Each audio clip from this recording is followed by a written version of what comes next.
Right. तो मेरे प्यारे बच्चों, क्या ये लिख लिया आप लोगों ने बढ़िया तरीके से? ओके। तो मेरे बच्चों, यहां पर हम लोगों ने कंप्लीट कर लिया है क्या? Nucleophilic addition reaction. मतलब अब हम लोगों का ये कॉन्सेप्ट क्लियर हो गया है कि एक कार्बोनाइल ग्रुप यानी अल्डिहाइड और कीटोन वाला कितने सारे टाइप की न्यूक्लियोफिलिक एडिशन रिएक्शन करता है। अभी तक हम लोगों ने 5 टाइप की देखी।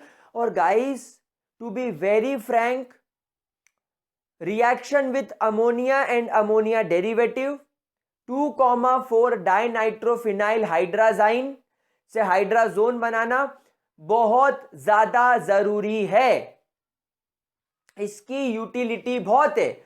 दूसरी वो ग्रिग्नार्ड वाली, एक्चुअली ग्रिग्नार्ड वाली 2 चैप्टर में एक जैसी यूज हो रही है, तो उसकी भी यूटिलिटी बहुत है, ठीक है ना, ये बात का ध्यान रखिएगा। और तीसरी वो अल्कोहल वाली, जिसमें हमने वो एसिटल और कीटल बनाया था। शानदार, ठीक है। समझ जाओ अब तुम।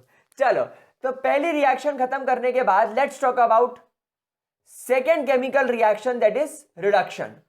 Let's talk about reduction. हमारे अल्डिहाइड एंड कीटोन्स किस तरीके से रिडक्शन करते हैं? तो मेरे प्यारे बच्चों, आप लोगों को पहली केमिकल रिएक्शन तो बहुत अच्छे से क्लियर है, that is reduction to form alcohol. Reduction to form alcohol, यह केमिकल रिएक्शन तो आप लोग ऑलरेडी बेहतरीन तरीके से अल्कोहल की मेथड ऑफ प्रिपरेशन में पढ़ चुके हो, भूल गए? चलो मैं एक बार याद दिलवा देता हूं। देखो, अगर आपके पास में एक सिंपल अल्डिहाइड है मेरे प्यारे बच्चों, तो अगर आप इसका हाइड्रोजन के साथ रिएक्शन करते हो इन प्रेजेंस ऑफ पैलेडियम, तो ये आपको कन्वर्ट करके दे देगा अल्कोहल। बेसिकली 2 और 3, यहां पर हाइड्रोजन जो है, एक हाइड्रोजन इस ऑक्सीजन से जुड़ता है और दूसरा हाइड्रोजन इस कार्बन से जुड़ता है, तो ये बन जाएगा RCH2OH। That is simple reaction.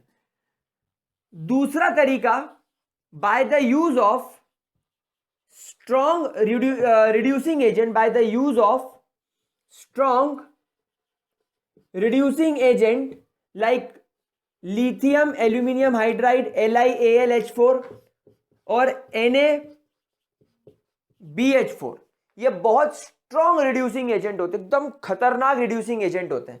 तो अगर आप यहां पर इसका ट्रीटमेंट एल्डिहाइड के साथ करते हो, लिथियम एल्यूमिनियम हाइड्राइड के साथ फॉर एग्जांपल अगर आपने किया, तो ये आपको कन्वर्ट करके दे देगा primary alcohol, as you can C.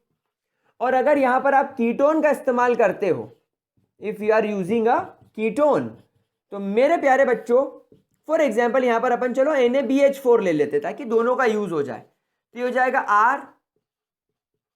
RCHOH R dash, यानी ये आपको कैसा अल्कोहल प्रोड्यूस करके देगा प्यारे बच्चों? It will give you secondary alcohol, ठीक है। तो ये वाला रिडक्शन प्रोसेस तो इजी है, ये हम ऑलरेडी पढ़ के आए हैं, and we will not waste time in this. एक बार इसको ध्यान से देख लो, बस एक बार इसको ध्यान से देख लो, फिर हम लोग आगे बढ़ते हैं, ठीक है। नाउ गाइस, दूसरा रिडक्शन होता है टू फॉर्म अल्कोहल, हम देख चुके हैं गाइस। दूसरा रिडक्शन बहुत इंपॉर्टेंट है, इसके ऊपर मैं स्टार बनाना पसंद करूंगा। ये आपको हाइड्रोकार्बन बनाने में मदद करेगा। क्या बनाने में मदद करेगा? हाइड्रोकार्बन्स। मतलब you are reducing your aldehyde और ketone to form pure hydrocarbon, जैसे methane, ethane, propane, butane, likewise, ठीक है।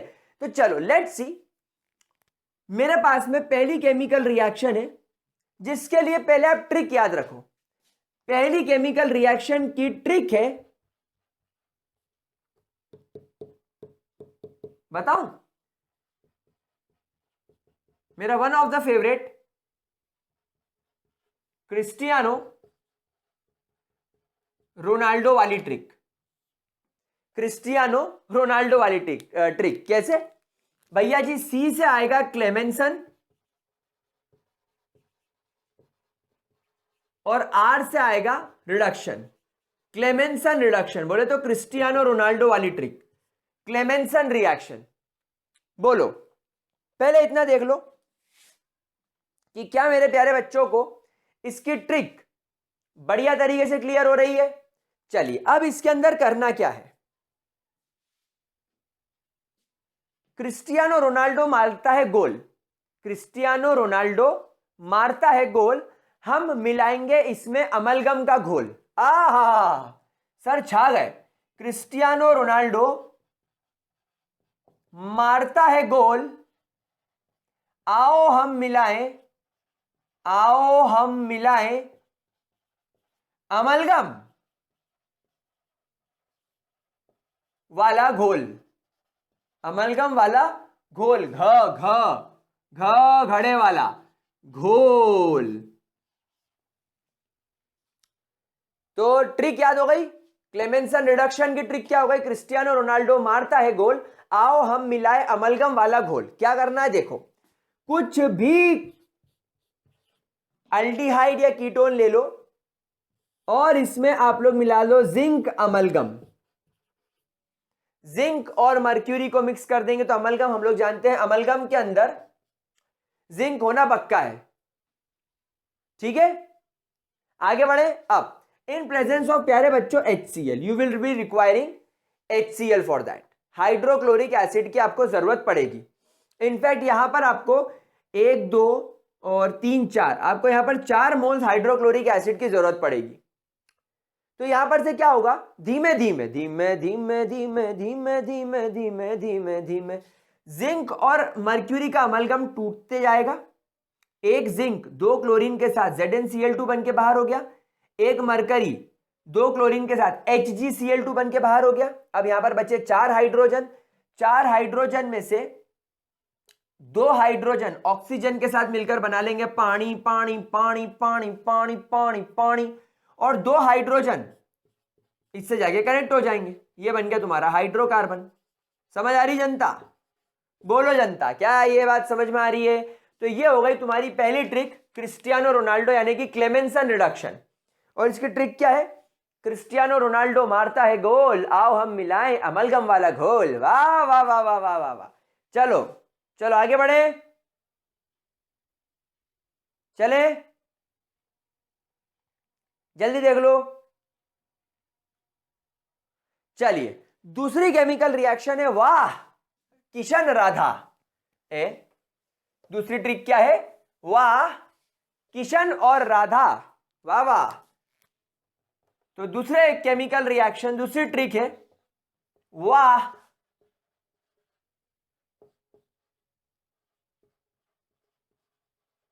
कृष्ण, या किशन लिख लो, वैसे अपन किशन बोलते हैं, गोपी किशन। तो वाह किशन राधा। ठीक है, अब इस ट्रिक को क्या बोलेंगे इसको बोलेंगे W से आया वुल्फ, किशन से आया कृष्णर या वुल्फ किश्नर,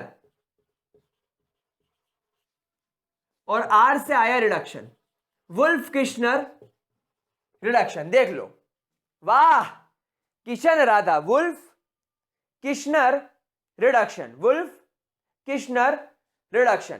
क्या यह बात मेरे प्यारे बच्चों को समझ में आ रही है? पक्की बात। देखो अब इस रिएक्शन को कैसे करेंगे, देखो फिर से उठा लो कोई भी अल्डिहाइड या कोई भी कीटोन, बस यहां पर ध्यान रखना पहले आपको इसका ट्रीटमेंट करना होगा हाइड्राजाइन के साथ। हाइड्राजाइन पहचानते हो ना, NH2। तो क्या होगा प्यारे बच्चों, यहां से 2 हाइड्रोजन इस ऑक्सीजन को लेकर पानी बन के बाहर हो जाएंगे, और यहां ये बन जाएगा C double bond N single bond NH2, और फिर इसका ट्रीटमेंट आपको करना पड़ेगा पोटेशियम हाइड्रोक्साइड के साथ इन presence of ethylene glycol, in presence of ethylene glycol. तो यहां पर क्या होगा, ये दोनों नाइट्रोजन गैस बन के बाहर उड़ जाएंगे, और यहां बचेगा H2 जो कि कार्बन से सीधा जुड़ जाएगा, और यहां बन जाएगा अगेन आपका हाइड्रोकार्बन। तो ये है वाह Kishan Radha reaction, Wolff Kishner reduction, जिसमें आपको हाइड्राजाइन के साथ में ट्रीटमेंट करना है किसका, आपके अल्डिहाइड या कीटोन का, ताकि आपको हाइड्रोकार्बन मिल सके by the release of oxygen. ठीक है, अच्छा इसकी एक ट्रिक मैं ऐसी भी याद करता था, कि वो किशन राधा नहीं है। मैं इसकी ऐसी भी ट्रिक एक बचपन में याद करता था, वो किशन राधा नहीं है। नहीं से निकलता था नाइट्रोजन और हे से बनता था हाइड्रोकार्बन। तो यहां पर मुझे कंफ्यूजन नहीं होता था। मैं पहले याद करता था क्रिस्टियानो रोनाल्डो मारता है गोल, आओ हम मिलाएं अमलगम वाला घोल, तो वहां पर Zn और Hg मिला दिया, तो वहां पर अलग रिएक्शन हो गई। और यहां पर वो किशन राधा नहीं है का जो नहीं है वो हो जाता है आपका नाइट्रोजन और हे हो जाता है आपका हाइड्रोकार्बन। क्या ये बात समझ में आ गई? तो इस रिएक्शन के अंदर आपको नाइट्रोजन और हाइड्रोजन निकलता हुआ दिखेगा, तो नाइट्रोजन की वजह से आप हाइड्राजीन ऐड कर दोगे। तो ये हो गई आपकी रिडक्शन वाली केमिकल रिएक्शन। चलो छापो जल्दी से इसको, फिर आगे बढ़ते हैं ऑक्सीडेशन की तरफ। चलिए तो मेरे प्यारे बच्चों, रिडक्शन नाम की केमिकल रिएक्शन आप लोगों को समझ में आ गई। वो किशन राधा नहीं है। क्रिस्टियानो रोनाल्डो मारता है गोल, आओ हम मिलाएं अमलगम वाला घोल। क्या बात सर, क्या बात, बहुत बढ़िया ट्रिक्स हो चुकी है। अब हम लोग यहां पर तीसरी केमिकल रिएक्शन की तरफ चलते हैं, अल्डिहाइड कीटोन्स की, that is called as oxidation. अब यहां पर बात आई ना बिड़ू, अब मजा आएगा। मेरे प्यारे बच्चों, जब हम बात करें ऑक्सीडेशन की, तो अभी तक आप देख रहे थे कि अल्डिहाइड और कीटोन्स दो जुड़वा बहनें हैं, ये सब काम साथ में कर रही हैं। वजन साथ में बढ़ा रही है, वजन साथ में कम कर रही है, वॉक साथ में कर रही है, मतलब दो जुड़वा बहनें एक जैसा काम कर रही है, मतलब इनका रिडक्शन एक जैसा हो रहा है। वुल्फ किश्नर रिएक्शन या क्लेमेंसन रिएक्शन में ये हाइड्रोकार्बन बना रहे हैं, इनका अगर आप ऑक्सीडेशन करोगे तो अल्कोहल बना रहे हैं। हल्का हल्का वेरिएशन है, लेकिन ऑक्सीडेशन रिएक्शन की जब भी बात आती है तो आप एक बात हमेशा याद रखेंगे, that aldehydes and ketones differs in terms of their oxidation, in terms of their oxidation। समझ में आ रही प्यारे बच्चों? और यही जो आपके सामने में पॉइंट लिख रहा हूं, ये बोर्ड एग्जाम्स से लेकर जेई और नीट एग्जाम तक का बहुत जरूरी पॉइंट आता है कि ये जो बात है, this reaction helps us to differentiate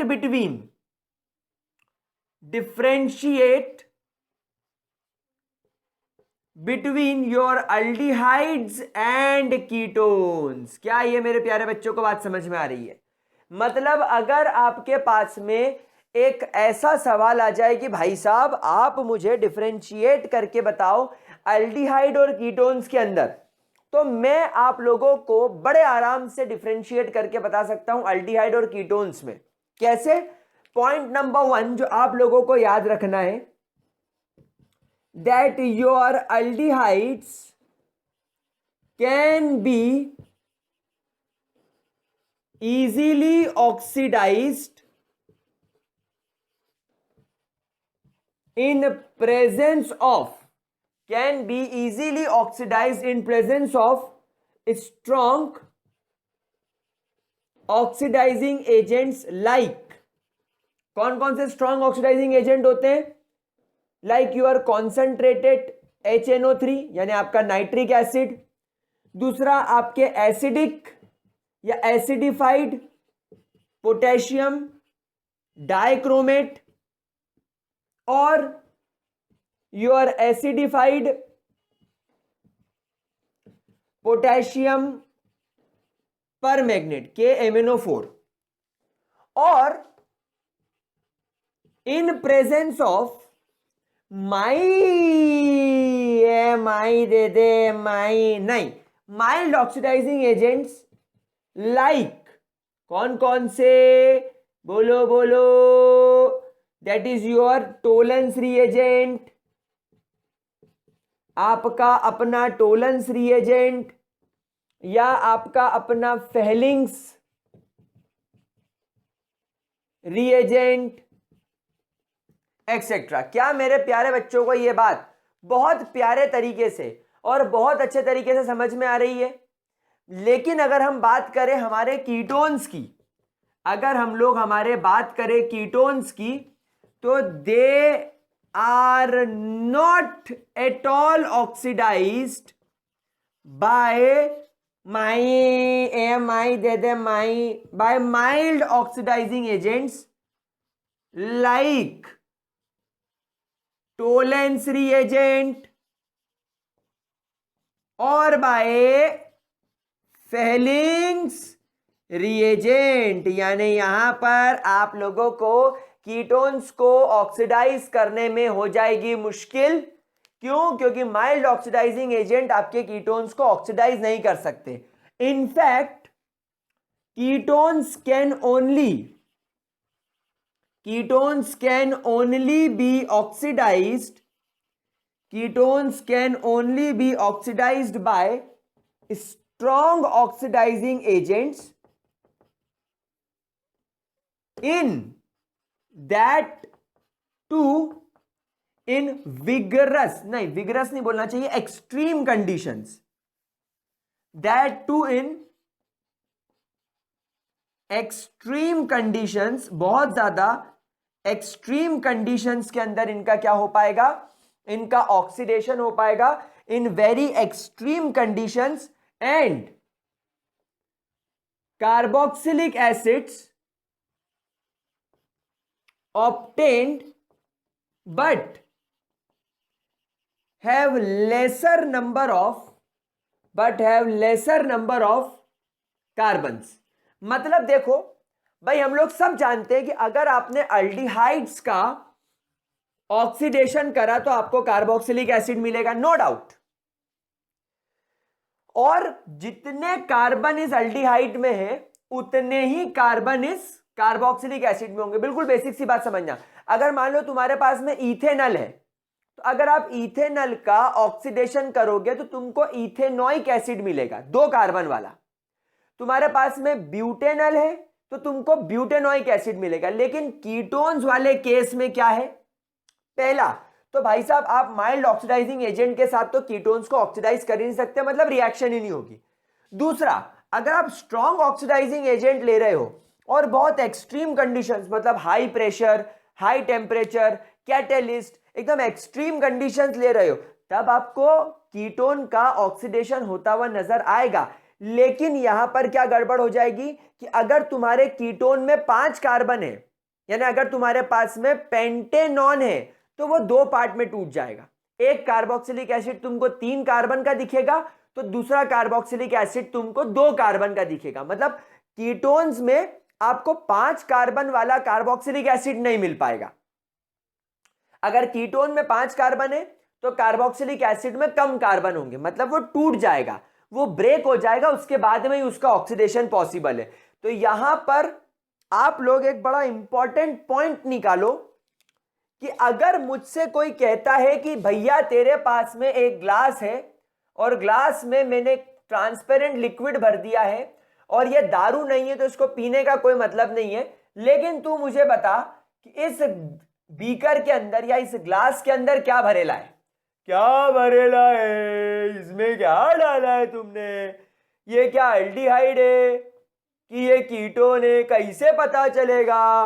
तो भैया सीधी बात, आप उठाओ माइल्ड ऑक्सीडाइजिंग एजेंट, या तो फेलिंग्स रिएजेंट या तो टोलेंस रिएजेंट। अगर ये कीटोन हुआ तो फेलिंग्स और टोलेंस के साथ तो रिएक्शन कर नहीं पाएगा, लेकिन अगर ये एल्डिहाइड हुआ तो पक्का फेलिंग्स और टोलेंस के साथ रिएक्शन कर पाएगा, क्योंकि ये माइल्ड ऑक्सीडाइजिंग एजेंट जैसे कि टोलेंस और फेलिंग्स रिएजेंट के साथ बड़े आराम से रिएक्शन करेगा और जो भी एल्डिहाइड होगा वो कोरस्पॉन्डिंग कार्बोक्सिलिक एसिड बनाकर आपको रिजल्ट दे जाएगा। तो गाइज ये केमिकल रिएक्शन अब आपके लिए बहुत ज्यादा इंपॉर्टेंट होने वाली है, बिल्कुल जिसको बोलना चाहिए एक one of the most important point होने वाला है जो हमको यहां पर कवर करना है। तो पहले जरा इतना लिख लो, फिर हम लोग कुछ जनरल ऑक्सीडेशन की रिएक्शंस चेक करेंगे और फिर फेलिंग्स और टोलेंस टेस्ट पढ़ेंगे। तो note it down guys. Okay बच्चा लोग, चलो हो गया, कोई दिक्कत कोई परेशानी? चलिए, तो इतना नोट करने के बाद अब हम लोग जरा आगे बढ़ते हैं और देखते हैं कि अल्डिहाइड और कीटोन्स किस तरीके से रिएक्शन करता है, किस तरीके से ऑक्सीडेशन करता है। क्या ये मेरे प्यारे बच्चे क्लियर समझ पा रहे हैं इस बात को? चलो ध्यान से ऑब्जर्व करेंगे। जब कभी भी आपके पास में कोई भी अल्डिहाइड होगा, आप उसका ऑक्सीडेशन करेंगे, ध्यान रखेंगे यहां पर माइल्ड ऑक्सीडाइजिंग एजेंट चूज करें, माइल्ड ऑक्सीडाइजिंग एजेंट चूज करें, क्योंकि अगर आपने स्ट्रॉन्ग ऑक्सीडाइजिंग एजेंट चूज कर लिया तो भी कोई प्रॉब्लम नहीं है। हाँ, यहां पर तो भी कोई प्रॉब्लम नहीं है, तो यहां पर मैं लिख देता हूं, क्योंकि हम लोग स्ट्रॉन्ग ऑक्सीडाइजिंग एजेंट भी चूज कर सकते हैं। भाई माइल्ड तो हम कब यूज करेंगे, जब हम अल्कोहल से अल्डिहाइड बनाना चाहें। अल्कोहल से अल्डिहाइड बनाने के लिए माइल्ड ऑक्सीडाइजिंग एजेंट, क्योंकि माइल्ड ऑक्सीडाइजिंग एजेंट अल्डिहाइड पर रुक जाएंगे, लेकिन स्ट्रॉन्ग ऑक्सीडाइजिंग एजेंट अल्डिहाइड पर ना रुकते हुए अल्कोहल को अल्डिहाइड और अल्डिहाइड को कार्बोक्सिलिक एसिड में बदल देंगे। तो यहां पर तो आपके पास में अल्डिहाइड है, तो स्ट्रॉन्ग यूज करो या माइल्ड यूज करो, बनना तो RCOOH ही है, यानी अल्डिहाइड से कार्बोक्सिलिक एसिड बनना। ध्यान रखिएगा यही वाला कार्बन जो अल्डिहाइड है, वही वाला कार्बन कार्बोक्सिलिक एसिड में बदलेगा। समझ गए। लेकिन प्यारे बच्चों, अगर आपके पास में यहां पर फॉर एग्जाम्पल एक इस प्रकार का आपके पास में एक कीटोन है, इस प्रकार का आपके पास में कीटोन है, ये आपका अल्डिहाइड है, इससे बना आपका कार्बोक्सिलिक एसिड, अभी आपका कीटोन है। तो गाइस सबसे पहली बात, you have to oxidize it with very strong oxidizing agents. और यहां पर आपको कंडीशंस भी कैसी रखनी पड़ेगी, एक्सट्रीम कंडीशंस रखनी पड़ेगी, लाइक हाई टेम्परेचर, या कैटेलिस्ट डालना पड़ेगा, या हाई प्रेशर रखना पड़ेगा। तब यहां पर दो तरीके की प्रोसेस हो सकती है। स्टेप नंबर 1, या मैं कहूं केस नंबर 1, ये आपका पहला केस देखिए क्या होगा, ये R और ये C इस तरीके से ब्रेक हो जाएंगे। तो ये जो R है ये COOH में बदल जाएगा, यानी एक कार्बोक्सिलिक एसिड छोटा मिल गया।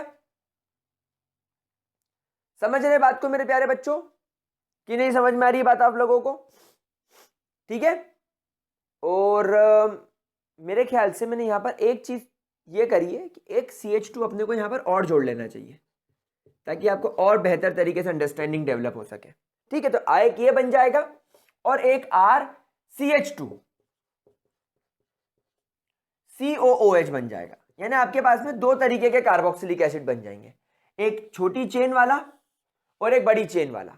यहां पर ये R-COH होगा। दूसरे केस में क्या होगा प्यारे बच्चों, दूसरे केस में आपका ये जो अल्काइल ग्रुप जिस CH2 से जुड़ा हुआ है, अब ये ऐसा टूट जाएगा।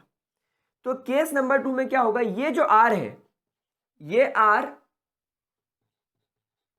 CH2 और ये C double bond O COOH में बदल जाएगा, और ये तुम्हारा R- है, ये R- छोटा अल्डिहाइड बनाएगा। यानी यहां पर आपके पास में दो प्रकार के अल्डिहाइड्स बन सकते, दो प्रकार के कार्बोक्सिलिक एसिड बन सकते हैं। देखो एक एग्जांपल डालकर देखते हैं। मान लीजिए आपके पास यहां पर CH3 है, ये अल्काइल की जगह, ये CH2 है, ये COO, ये CH2 है, और ये मैं एक काम करता हूं, इसको CH2 CH3 ले लेता हूं। यानी एक तुम्हारे पास में इथाइल ग्रुप है और एक तुम्हारे पास में मिथाइल ग्रुप है, ये दो अलग अलग चीज हो गई। ये R- को मैंने इथाइल लिखा, R को मैंने मिथाइल लिखा। अब यहां पर दो तरीके के केसेस पॉसिबल है। पहला केस कि ये R और ये CH2 ये टूट जाए, तो ये बन जाएगा CH3 COOH, यानी ये वाला जो तुम्हारा कार्बन है ये ऑक्सीडाइज हो जाएगा। और दूसरा क्या बचेगा तुम्हारे पास में, CH3 CH2, यानी तुम्हारा R- CH3 CH2 CH2 COOH। दूसरे केस में क्या होगा, अब दूसरे केस में ये अल्काइल ग्रुप के साथ में जो CH2 है, अब ये इस प्रकार टूट जाए, तो अब यहां पर ये CH3 CH2 COOH बन जाएगा, CH3 CH2 COOH बन जाएगा, और ये क्या बन जाएगा, CH3 CH2 COOH, CH3 CH2 and COOH। तो आप यहां पर देखिए पहले केस में आप लोगों को दो अलग अलग टाइप के कार्बोक्सिलिक एसिड मिल रहे हैं, एक आपको इथेनोइक एसिड मिल रहा है और एक 2 3 4 एक आपको प्रोपेनोइक एसिड मिल रहा है। लेकिन नीचे वाले केस में आप देखिए CH3 CH2 COH propanoic acid, methane ethane propane butane, sorry ये बनेगा ब्यूटेनोइक एसिड, और मीथेन इथेन प्रोपेन ये बनेगा प्रोपेनोइक एसिड, और यहां पर ये भी प्रोपेनोइक एसिड ही बन रहा है। तो यहां पर डिपेंड करेगा सिचुएशन पर, कंडीशन पर, और किस टाइप के एल्काइल ग्रुप है आपको कीटोन बनाने के लिए। तो ये आपके पास में बेसिक केमिकल रिएक्शंस हो गई जो कि एल्डिहाइड और कीटोन्स की मेरे प्यारे बच्चों देखी जाती। चलो इसका जरा स्क्रीनशॉट ले लीजिए ताकि हम आगे बढ़ सके। इसका स्क्रीनशॉट ले लो प्यारे बच्चों, ठीक है, समझ में आ गई बात आप लोगों को। तो यहां पर कौन सा कार्बन का क्लीवेज हो रहा है हमें वो देखना है, that which carbon is getting cleaved. चलिए बहुत बढ़िया। तो यहां पर आपका बेसिक ऑक्सीडेशन समझने के बाद अब मैं आपके साथ में दो जरूरी टेस्ट डिस्कस करने वाला हूं जो मैंने रिक्वेस्ट करी है, प्लीज पढ़ लेना है। चलो पहला और जरूरी important test, that is Tollens test. Tollens test, and प्यारे बच्चों इसको आप लोगों ने क्लास 10th में इस नाम से पढ़ा होगा, that is silver mirror test. बहुत इजी टेस्ट है, मैं आपको जिस प्रकार समझा रहा हूं आपको उसी प्रकार पढ़ना है। सबसे पहली और जरूरी बात, आप इस टोलेंस रीएजेंट को बनाना सीखिए। आप सबसे पहले टोलेंस टेस्ट करने के लिए टोलेंस रीएजेंट को बनाना सीखिए, ठीक है, कोई दिक्कत प्यारे बच्चों। तो अब हम लोग सिल्वर मिरर टेस्ट पढ़ रहे हैं, यानी यहां पर कुछ सिल्वर सिल्वर सिल्वर सिल्वर का हमें इस्तेमाल करना होगा। इंपॉर्टेंट एंड मोस्ट कंसेप्चुअल बात, टोलेंस रिएजेंट का साइंटिफिक नेम या केमिकल नेम क्या होगा? इसको बोलते हैं अमोनिकल, यानी इसके अंदर अमोनिया होगा, सिल्वर यानी बेसिकली इसके अंदर सिल्वर भी होगा, एंड नाइट्रेट, एमोनिकल सिल्वर नाइट्रेट। क्या होगा? Ammoniacal silver nitrate. क्या यहां तक का कॉन्सेप्ट क्लियर हो रहा है? अब इसको प्रिपेयर कैसे किया जाता है? सबसे पहले आप लोग यहां पर सिल्वर नाइट्रेट का ट्रीटमेंट अमोनियम हाइड्रोक्साइड के साथ करते हैं, ताकि आप लोगों को यहां पर सिल्वर हाइड्रोक्साइड का और अमोनियम नाइट्रेट का एक रिएक्शन होता हुआ दिखेगा, और ये सिल्वर नाइट्रेट एक ग्रे कलर के प्रेसिपिटेट्स आपको बनते हुए भी दिखेंगे। समझ में आ रही बात? फिर हम क्या करेंगे, इन ग्रे कलर के प्रेसिपिटेट्स को यानी सिल्वर हाइड्रोक्साइड के प्रेसिपिटेट्स को हम और अमोनियम हाइड्रोक्साइड के अंदर डिसॉल्व कर देंगे। थोड़ा और अमोनियम हाइड्रोक्साइड लेकर हम इसको डिसॉल्व कर देंगे। तो अब देखिए क्या होगा, यहां पर से दो हाइड्रोजन,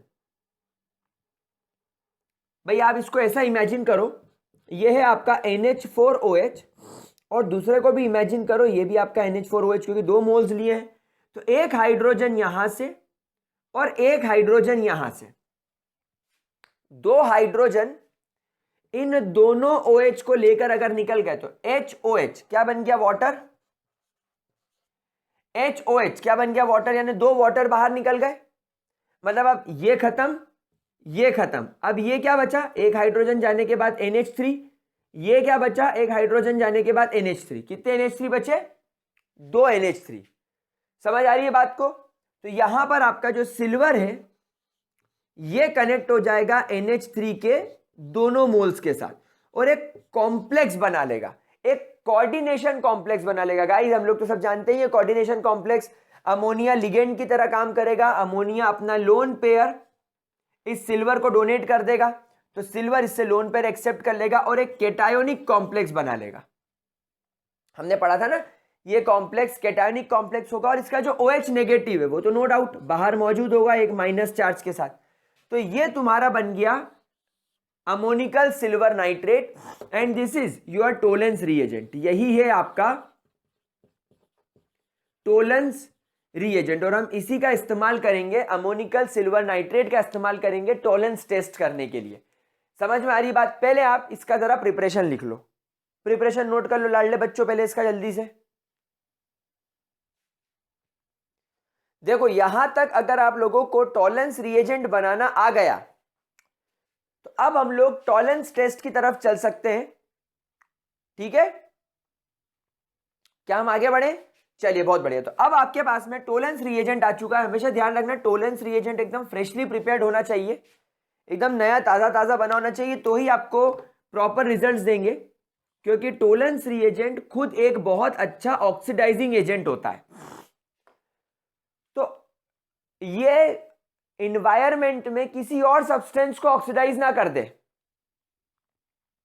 इसीलिए हमें इससे फ्रेशली प्रिपेयर्ड लेना होता है। भाई फॉर एग्जांपल आपने एक ऑक्सीडाइजिंग एजेंट बनाया और उसको बनाकर आपने बीकर के अंदर पटक दिया, तो वो तो एटमॉस्फेयर में कई सारी गैसेस से कांटेक्ट में आ रहा है, तो वो तो उनको ऑक्सीडाइज कर देगा।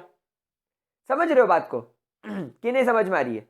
मतलब अगर एक ऑक्सीडाइजिंग एजेंट इन्वायरमेंट में पड़ा है और वहां पर उसको कुछ कार्बन मोनोऑक्साइड मिल जाती है, तो वो तो उसको ऑक्सीडाइज करके कार्बन डाइऑक्साइड बना देगा और खुद रिड्यूस हो जाएगा, तो वो अपनी प्रॉपर्टी लूज कर देगा पड़े पड़े। इसलिए आपको फ्रेशली प्रिपेयर्ड चाहिए होता है। तो यहां पर आपने क्या लिया, यहां पर आपको 2 मोल्स लेना होंगे, AgNH3 होल ट्वाइस पॉजिटिव। यहां पर मैं OH नहीं ले रहा हूं, या आप एक काम करो, टोटल यहां पर 3 OH नेगेटिव ले लो। यानी आपको यहां पर क्या करना है, एक बेसिक मीडियम को क्रिएट करना है। You have to do this chemical reaction in the basic medium. तो यहां पर आप एक NaOH टाइप सा मिला दो। तो एक OH इसका, याद करो मैंने पहले क्या सिखाया था, मैंने कहा था इसके पास में OH होता है, तो इसका एक OH मैंने यहां पर इसके साथ में जोड़ के लिख दिया। मतलब आपने यहां पर टेक्निकली 2 NaOH लिए फॉर एग्जाम्पल, तो 2 NaOH से आपको 2 OH नेगेटिव मिले और एक OH नेगेटिव इसका, तो टोटल आपके पास में 3 OH नेगेटिव हो गए। समझ गए बात को? तो ये 3 OH नेगेटिव यहां पर आपके पास में आ गए।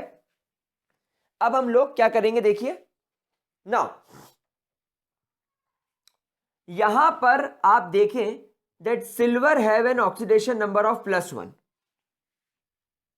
सिल्वर का ऑक्सीडेशन स्टेट +1 है, एंड ये टोलेंस रिएजेंट एक बहुत अच्छा ऑक्सीडाइजिंग एजेंट है।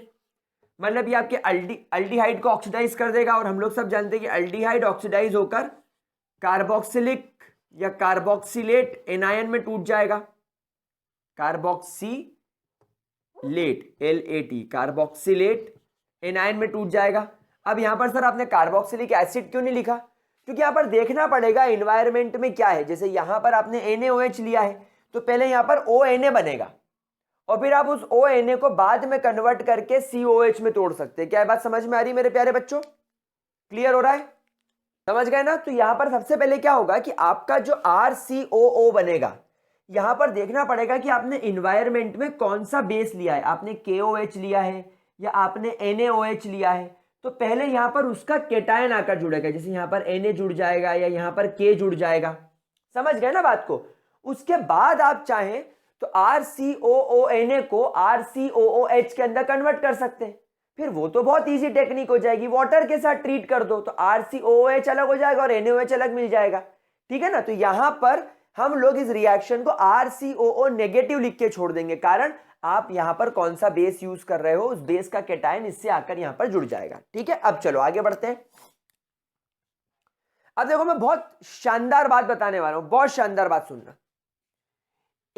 दो अमोनिया अंदर है और टोटल 2 मोल्स है, टोटल 4 अमोनिया। तो तुरंत पहली फुर्सत में 4 अमोनिया बाहर निकाल दो। तो बहुत मस्त चीज सिखा रहा हूं। अब यहां पर अमोनिया निकल गया, तो यहां पर सिल्वर कितने बच्चे? 2, तो 2 सिल्वर बाहर निकाल दो। सर 2 सिल्वर बाहर निकालेंगे कैसे पता चला? ऑक्सीडेशन नंबर 0, मतलब आपका सिल्वर जिसका ऑक्सीडेशन नंबर +1 था, अब उसका ऑक्सीडेशन नंबर 0 हो गया। मतलब सिल्वर का बेसिकली क्या हो गया? रिडक्शन। तो आप यहां पर लिखेंगे दैट सिल्वर का ऑक्सीडेशन नंबर +1 से 0 हो गया। मतलब आप लिखेंगे Ag is getting reduced, Ag is getting reduced. और मेरे प्यारे बच्चों, ये जो आपका मेटेलिक सिल्वर बना है, यही मेटेलिक सिल्वर आपके बीकर के एजेस पर, या मैं कहूं बीकर की वॉल्स पर स्टिक कर जाएगा, चिपक जाएगा, and will give a silver coloured layer. एक सिल्वर कलर की लेयर दिखने लगेगी, इसीलिए इसको सिल्वर मिरर टेस्ट बोलते हैं। मतलब आप समझना आपने क्या किया, आपने एक अल्डिहाइड उठाया, यानी आपको पता नहीं है कि मेरे पास में क्या है, आपने ये इमेजिन करा कि टोलेंस रिएजेंट एक माइल्ड ऑक्सीडाइजिंग एजेंट होता है, आपने ये डिस्कस किया कि ये तो एक माइल्ड ऑक्सीडाइजिंग एजेंट है। अब अगर मेरे पास में एक बीकर के अंदर अल्डिहाइड दे रखा है कि कीटोन दे रखा है, ये मुझे कैसे पता चलेगा कि ये अल्डिहाइड है कि कीटोन है? तो सबसे पहले मैं ये सोचूंगा कि अगर मेरे पास में बीकर में कीटोन है, तो कीटोन हम अभी पढ़ के आए हैं माइल्ड ऑक्सीडाइजिंग एजेंट के साथ कोई रिएक्टिविटी नहीं करते। अगर कीटोन को ऑक्सीडाइज करना है तो स्ट्रॉन्ग ऑक्सीडाइजिंग एजेंट लो, extreme temperature, extreme pressure sort of situations लो, तब वो ऑक्सीडाइज होंगे। मतलब कीटोन टोलेंस रिएजेंट के साथ में किसी प्रकार की कोई रिएक्शन नहीं करेगा।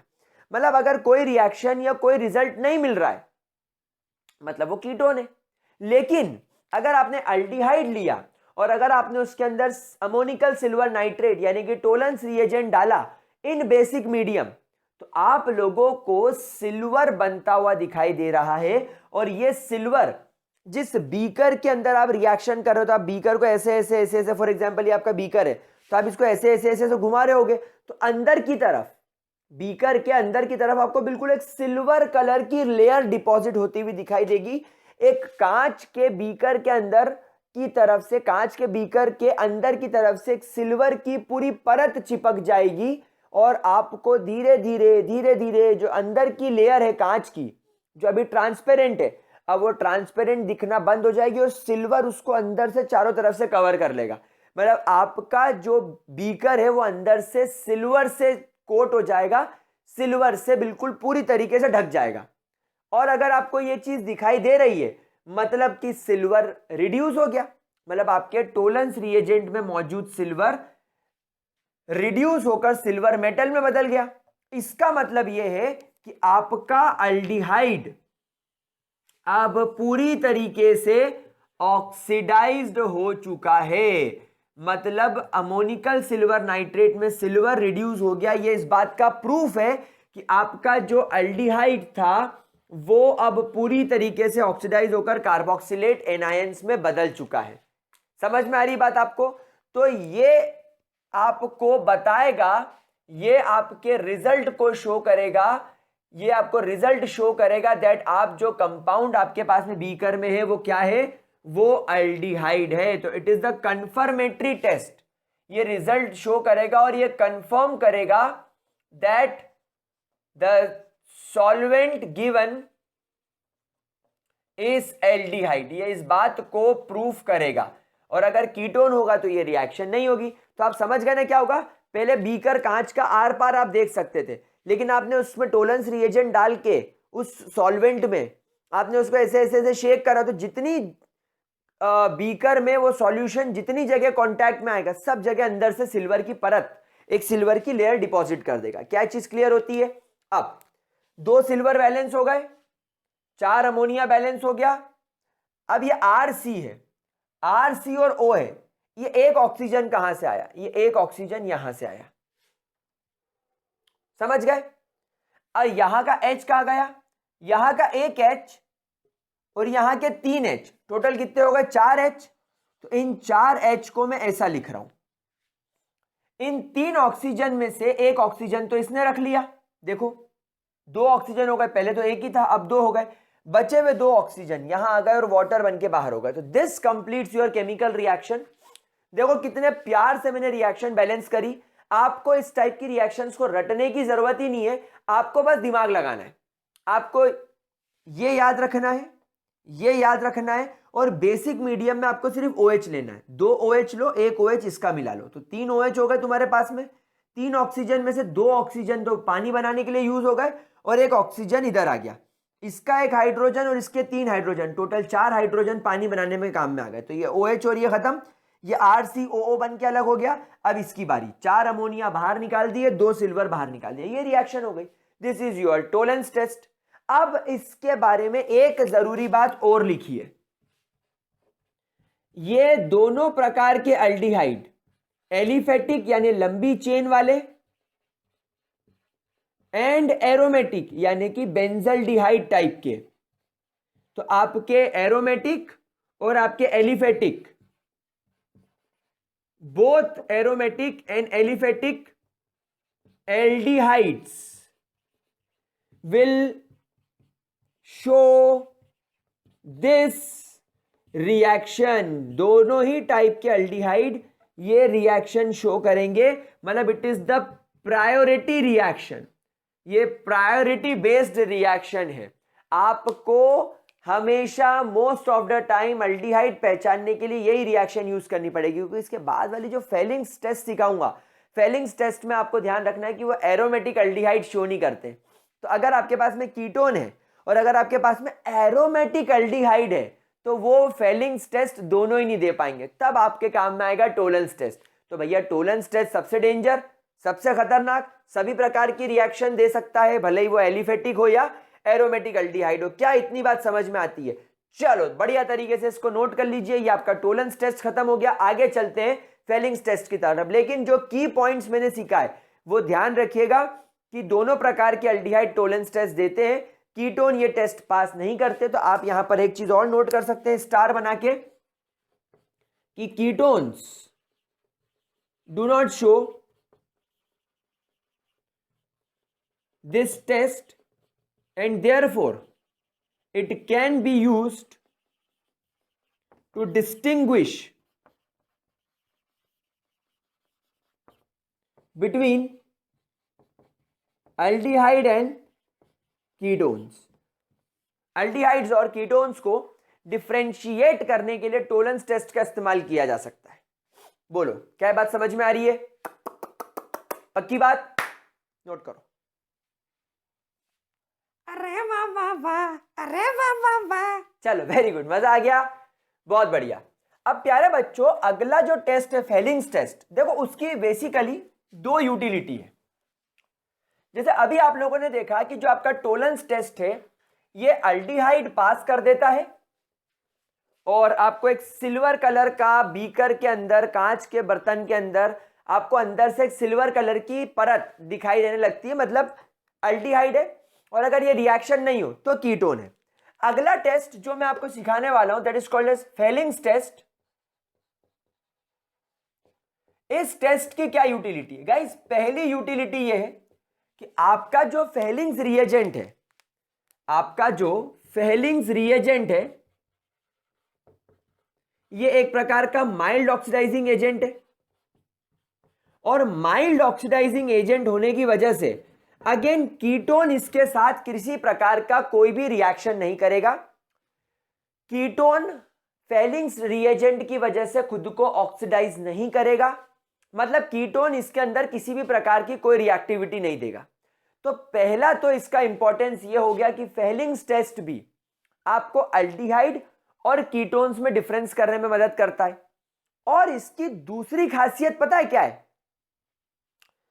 अगर आपको मैंने दो बीकर में ट्रांसपेरेंट सॉल्यूशन दे दिए, सॉल्यूशन नहीं बोलना चाहिए, सॉल्वेंट दे दिए, और दोनों ही अल्डिहाइड है, मैंने आपको बोला भाई साहब ये दोनों ही अल्डिहाइड है, एक बीकर में ट्रांसपेरेंट कलर का सॉल्यूशन भर के दे, सॉल्वेंट भर के दे दिया, मैंने बोला ये भी अल्डिहाइड है, और दूसरे बीकर में भी एक सॉल्वेंट भर के दे दिया, मैंने बोला ये भी अल्डिहाइड है, और इन दोनों अल्डिहाइड को आप डिफरेंशिएट करो।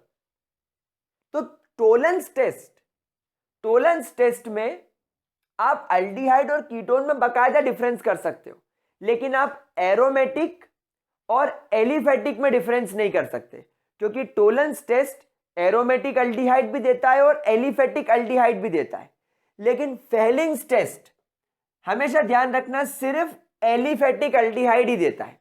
तो अगर मान लो आपके एक बीकर में एलिफेटिक अल्डिहाइड्स हैं, एलिफेटिक अल्डिहाइड्स मतलब लॉन्ग चेन कार्बन वाले, लंबी चेन कार्बन वाले, और एक में अगर आपका एरोमेटिक अल्डिहाइड है, तो आप बड़े आराम से इन दोनों में डिफरेंशिएट कर सकते हो, क्योंकि टोलेंस टेस्ट तो जैसा मैंने आपको बताया कि दोनों के लिए एप्लीकेबल है, ये भी टोलेंस टेस्ट पास करेगा, ये भी टोलेंस टेस्ट पास करेगा।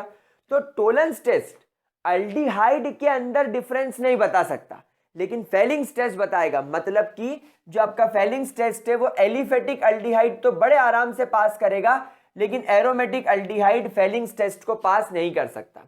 Fehling's test is not given by aromatic aldehydes also. क्या बात समझ में आ रही है? क्या इसके अंदर किसी भी प्रकार की कोई दिक्कत? तो सबसे पहली और सबसे जरूरी बात अपन यहां पर लिख लेते हैं। कहां पर लिखे? यहां पर लिख ले साइड में।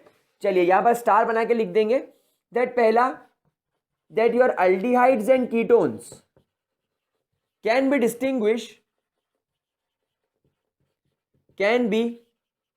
distinguished by Fehling's test. और दूसरा, aromatic and aliphatic aldehydes can also be distinguished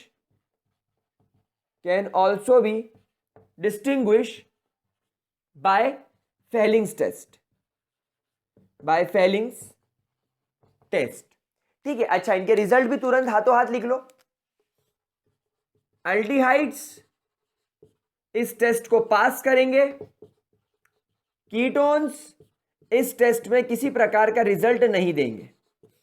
similarly aldehyde में भी एरोमेटिक अल्डिहाइड इस टेस्ट में किसी प्रकार का रिजल्ट नहीं देंगे और एलिफेटिक अल्डिहाइड इसके अंदर रिजल्ट देंगे। तो ये हो गए आपके रिजल्ट्स। तो फेलिंग्स टेस्ट की यूटिलिटी हमको समझ में आ गई। क्या इसके अंदर कोई दिक्कत? पक्की बात। वहीं पर हमने टोलेंस के अंदर क्या पढ़ा था?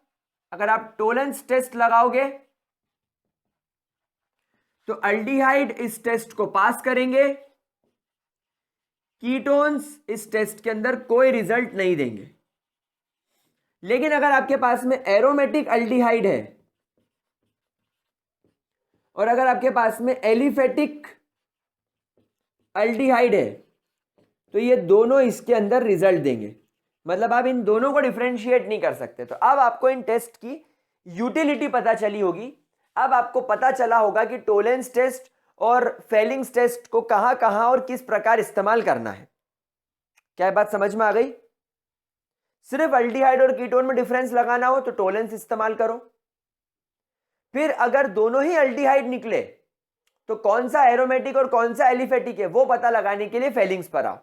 ठीक है? पक्का? स्क्रीनशॉट ले लिया? चलो अब मेरे प्यारे बच्चों आगे बढ़ते हैं और अब हम लोग यहां पर बात करते हैं मेरे गुलगुलों से कि फेलिंग्स रिएजेंट क्या होता है। तो बेटा Fehling's reagent is again is a freshly prepared mixture of Fehling's reagent A, Fehling's reagent A plus Fehling's reagent B। मतलब फेलिंग्स reagent जो बनता है वो दो अलग अलग सॉल्यूशन का मिक्सचर होता है। एक आप बोलते हैं सॉल्यूशन ए और एक आप बोलते हैं सॉल्यूशन बी। इसको आपको इक्वल प्रोपोर्शन में मिक्स करना होता है। Is a freshly prepared mixture of Fehling solution A and be in equal proportion. और हमेशा ध्यान रखना है इन दोनों को आपको फ्रेशली प्रिपेयर्ड करना है क्योंकि ये भी ऑक्सीडाइजिंग एजेंट है। अगर आपने इसको बना के रख दिया तो ये एनवायरनमेंट में किसी और भलती चीज को ऑक्सीडाइज करके निकल जाएंगे। ठीक है? तो फ्रेश सॉल्यूशन ए क्या है? सॉल्यूशन ए और कुछ नहीं, एक्वस कॉपर सल्फेट का सॉल्यूशन है। और फेलिंग्स रिएजेंट बी क्या है? It is nothing but sodium potassium tartrate. Sodium potassium tartrate. And इसका फॉर्मूला क्या होता है? देखिए इसका फॉर्मूला होता है नाक 4C 4H O6 4C 4H O6 4H2O। ये इसका सॉल्यूशन का सिंबल होता है। भाई ये टार्ट्रिक एसिड एक इनऑर्गेनिक सॉल्ट है। पता नहीं 1675 के आसपास इसको एक कोई पगला आदमी था, पता नहीं कौन था, उसने बनाया था। हमको खैर उससे कोई लेना देना नहीं है। लेकिन प्यारे बच्चों ये आपका फॉर्मूला है, इसको याद करने की जरूरत नहीं है। आप तो बस ये नाम याद कर लो, सोडियम पोटेशियम टार्ट्रेट और एक्वस कॉपर सल्फेट सॉल्यूशन का ये मिक्सचर होता है। बस इतना याद कर लो, आपके लिए काफी है। ठीक है? हाँ नाम याद आ गया। 1975 नहीं 1675 के आसपास रोशेल करके एक साइंटिस्ट थे, उन्होंने इसको बनाया था, तो इसलिए इसका नाम रोशेल सॉल्ट भी बोलते हैं। It is also called as Rochelle salt, Rochelle salt. ठीक मेरे प्यारे बच्चों, तो ये तुम्हारा क्या बन गया, फेलिंग्स रिएजेंट। लेकिन प्यारे बच्चों फेलिंग्स रिएजेंट में जो काम की चीज है वो कॉपर सल्फेट का हम इस्तेमाल करेंगे। तो जल्दी से पहले जरा इसका स्क्रीनशॉट ले लो, फिर अपन चलते हैं रिएक्शन की तरफ। चलिए नोट करिए।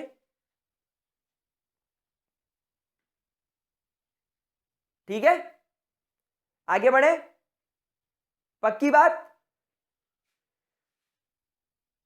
चलिए बहुत बढ़िया। अब प्यारे बच्चों क्या करना है, अब हमें क्या करना है, देखिए फेलिंग्स टेस्ट हमको लगाना है। तो यहां पर मान लीजिए आपके पास में एक अल्डिहाइड है, फेलिंग्स रिएजेंट में आपके काम की चीज कौन है, कॉपर, जिस पर अभी डाई पॉजिटिव चार्ज है। तो एक काम करो, 2 कॉपर ले लो। क्यों 2 कॉपर लेना है, देखो मैं आपको समझाऊंगा। अच्छा, हमको यहां पर अगेन बेसिक मीडियम मेंटेन करना है, तो यहां पर मैं 5 मोल्स ऑफ OH लूंगा। देखो इसकी भी क्या यूटिलिटी है वो मैं आपको बताऊंगा। तो हमको क्या करना है, बेसिक मीडियम का यहां पर इस्तेमाल करना है। अब देखिए यहां पर क्या होगा, भाई सब जानते हैं कि यहां पर 1 हाइड्रोजन और यहां पर 5 हाइड्रोजन है, तो 5 और 1 6, टोटल 6 हाइड्रोजन होगा। तो मैं 6 हाइड्रोजन को 3H2 लिख देता हूं। अब वाटर बनाने के लिए 3 ऑक्सीजन चाहिए, तो 5 में से 3 ऑक्सीजन निकाल लो, ये तुम्हारा वाटर बन के बाहर टूनू टूनू टूनू टू। अच्छा, अब यहां RCO बचा, 1 ऑक्सीजन और ले लो, तो तुम्हारा कार्बोक्सिलेट आयन बन गया, ये तुम्हारा कार्बोक्सिलेट एनायन बन गया वैसे। अब यहां पर जो भी बेस लोगे वो यहां पर आपको Na जुड़ता हुआ दिख जाएगा। आपको जो भी लेना हो तो पहले RCOO Na बन जाएगा, अगर NaOH लोगे तो RCOOK बन जाएगा, अगर KOH लोगे तो फिर बाद में आप इसको कार्बोक्सिलिक एसिड में कन्वर्ट कर सकते हो पानी के साथ मिला के। मतलब यहां पर ये चीज क्लियर हो गई कि आपका जो अल्डिहाइड है अब वो ऑक्सीडाइज हो गया, किसकी वजह से, आपके फेलिंग्स रिएजेंट के कॉपर की वजह से। अब क्योंकि ऑक्सीडाइजिंग एजेंट है तो इसको रिड्यूस होना पड़ेगा। अब बताओ कॉपर पर डाई पॉजिटिव चार्ज है, तो अब अगला कॉपर हमें ऐसा लेना पड़ेगा जिस पर +1 चार्ज हो। तो यहां पर मैंने क्या करा, इन 2 कॉपर को ऐसा लिख दिया और 1 ऑक्सीजन बच रहा था, भाई 1 ऑक्सीजन यहां यूज हो गया, 3 यहां यूज हो गया, 4 में से 1 बच रहा था, तो ये Cu2 हो। तो यहां पर ऑक्सीजन पर -2 चार्ज की वजह से कॉपर भी यहां पर रिड्यूस हो गया। तो देखो कॉपर +2 से +1 पे चला गया, मतलब कॉपर का क्या हो गया, रिडक्शन। तो ये हो गया आपकी रिएक्शन। अब एक बात ध्यान रखना, जैसे ही आपका कॉपर रिड्यूस होकर Cu2O बनाएगा, तो ये जो कॉपर का Cu2O वाला कॉम्प्लेक्स बना, एक्चुअली ये आपके सॉल्यूशन के अंदर रेड ब्राउन कलर के प्रेसिपिटेट्स देना चालू कर देगा। तो इस फेलिंग्स टेस्ट का एंड रिजल्ट क्या है, उधर जैसे आपने देखा था टोलेंस में, टोलेंस रिएजेंट का सिल्वर रिड्यूस होकर सिल्वर कलर दे रहा है, ठीक उसी प्रकार यहां पर फेलिंग्स रिएजेंट का कॉपर रिड्यूस होकर रेड ब्राउन कलर के प्रेसिपिटेट देना चालू करेगा। तो ये आप लोगों को एंड रिजल्ट देगा और ये कंफर्म करेगा कि आपके पास में एक अल्डिहाइड है, और वो कौन से टाइप का है, एलिफेटिक अल्डिहाइड है। तो अगर मान लीजिए आपको 2 सॉल्यूशन दे दिए, 2 सॉल्वेंट दे दिए, सॉरी क्यों सॉल्यूशन बार बार बोल रहा हूं मैं, 2 सॉल्वेंट दे दिए और आपको पता नहीं है कि ये अल्डिहाइड है कि कीटोन है, आपको पता नहीं है कि ये अल्डिहाइड है कि ये कीटोन है, तो आप क्या करोगे, आप टोलेंस टेस्ट लगा लो। अगर टोलेंस टेस्ट लग गया और टोलेंस टेस्ट पास हो गया, तो ये बात श्योर हो गई कि भैया आपके पास में वो कीटोन तो नहीं है, अब आपके पास में वो अल्डिहाइड है। अब आपके मन में और शंका है कि यार ये अल्डिहाइड एरोमेटिक है कि एलिफेटिक है, ये कैसे पता लगाऊं, तो फिर फेलिंग्स टेस्ट लगा दो। फेलिंग्स टेस्ट में जो तुम्हारा अल्डिहाइड है वो इस प्रकार की रिएक्शन दे देगा, मतलब अगर तुम्हारे पास में एलिफेटिक अल्डिहाइड है तो वो रेड ब्राउन कलर की पीपीटी दे देगा, लेकिन अगर तुम्हारे पास में ये अल्डिहाइड एरोमेटिक है तो वो रिएक्शन नहीं करेगा। तो आपको ये समझ में आ जाएगा कि मुझे बीकर के अंदर जो सॉल्वेंट दे रखा है वो एलिफेटिक अल्डिहाइड है। पहले तो ये पता चल गया टोलेंस से कि अल्डिहाइड है, लेकिन कौन सा है, तो फिर वो अल्डिहाइड लो, फेलिंग्स टेस्ट लगाओ। ब्राउन रेड ब्राउन पीपीटी आ गई तो वो एलिफेटिक है, नहीं आई तो वो एरोमेटिक था। समझ में आ गई बात? तो प्यारे बच्चों ये तुम्हारा फेलिंग्स टेस्ट हो गया, आराम से इसको जरा अच्छे तरीके से नोट कर लो। फिर अपन चलते हैं अगली केमिकल रिएक्शन हेलोफॉर्म रिएक्शंस की तरफ। फटाफट से हम आगे बढ़ेंगे, जल्दी से इसका स्क्रीनशॉट ले लो गुलगुलो।